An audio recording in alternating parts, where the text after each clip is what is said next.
Assalamualaikum dan hai, anda bersama saya Nazril dalam satu lagi video Mingguan Amans di mana saya akan mengupas sedikit tentang berita-berita berkaitan teknologi yang telah dilaporkan sepanjang minggu lepas.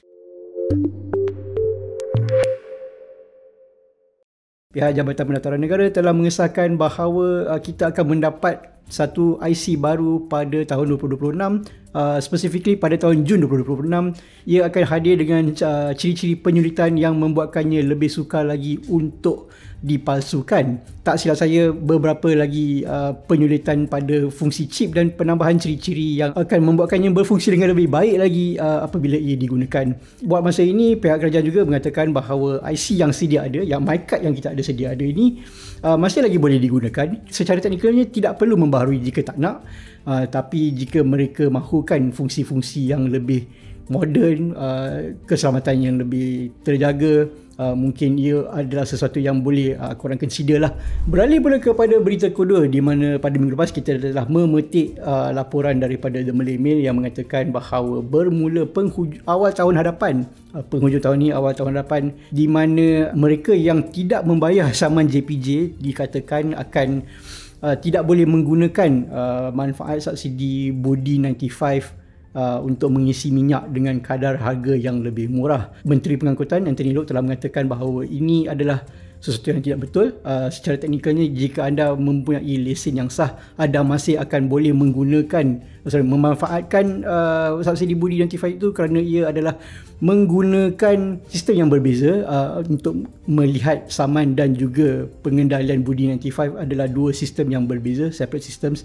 Jadi pada pendapat saya, apa yang mungkin akan berlaku ialah jika JPJ melihat bahawa anda punya lesen mempunyai tunggakan saman JPJ yang banyak, apabila anda nak pergi renew lesen korang, apa yang jadi ialah lesen tak boleh di-renew kerana mereka meminta anda untuk melunaskan dulu saman yang anda dah kena, dan sekiranya tidak, anda tidak boleh memperbaharui lesen. Dan bila korang tak boleh di-renew lesen, apa yang jadi ialah anda tidak akan boleh memanfaatkan subsidi Budi 95 kerana sistem Budi 95 tu dah check, lesen tak renew, tak boleh nak manfaatkan subsidi tersebut. Jadi itu mungkin adalah apa yang akan berlaku apabila sekiranya anda mempunyai tunggakan saman yang banyak berdasarkan lesen anda.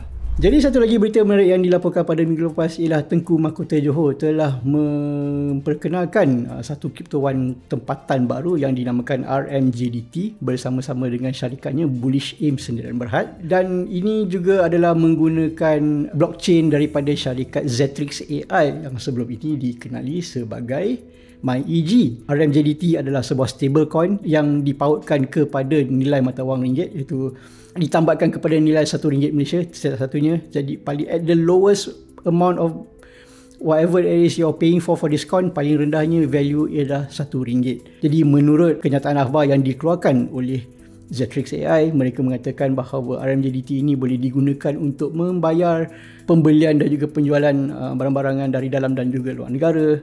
Dalam pada itu, mereka juga telah memperkenalkan satu pembendaharaan aset digital, di mana ini agak menarik juga pasal katakan kalau korang ada buat apa-apa macam NFT ke apa sebagainya yang mempunyai aset digital yang boleh dimuatkan kepada blockchain, ia boleh dimuat naik kepada platform ini secara sekaligus. Mereka mengatakan bahawa ia adalah selamat digunakan dan akan dijamin penggunaannya selama yang mungkin.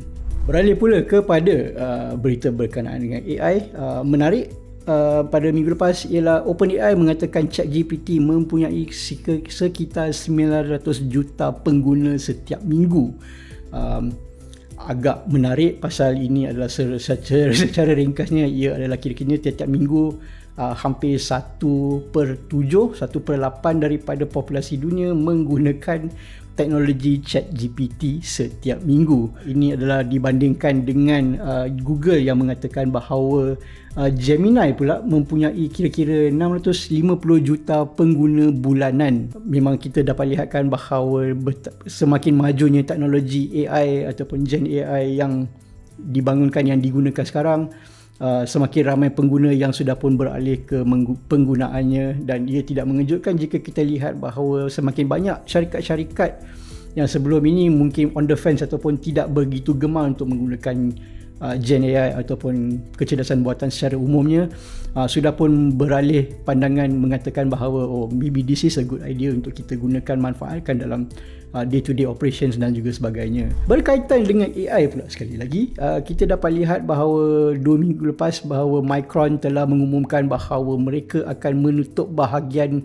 crucial, iaitu pengeluar komponen memori untuk PC pengguna.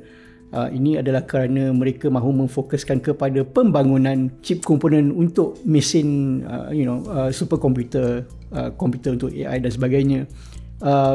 Ini nampaknya salah satu isunya ialah kita dapat lihat bahawa pengguna menjadi mangsa kerana makin sukar nak beli komponen memori dan juga komponen storan untuk komputer-komputer mereka. Keadaan mungkin menjadi lebih keruh kerana kita sudah pun mendapat berita baru bahawa kerana kekurangan chip memori dan juga storan ini, kita mungkin akan melihat kembali penggunaan kad micro SD pada peranti-peranti pintar. Jika ia berlaku sekitar pertengahan tahun hadapan, kerana saya jangkakan bahawa from now until maybe the first quarter of 2026, kita dapat lihat bahawa tak banyak perbezaan.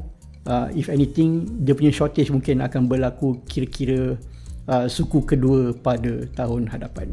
Jadi sekian saja video mingguan Amansa pada kali ini. Anda telah bersama saya, Nazrin, Majulah Teknologi untuk Negara.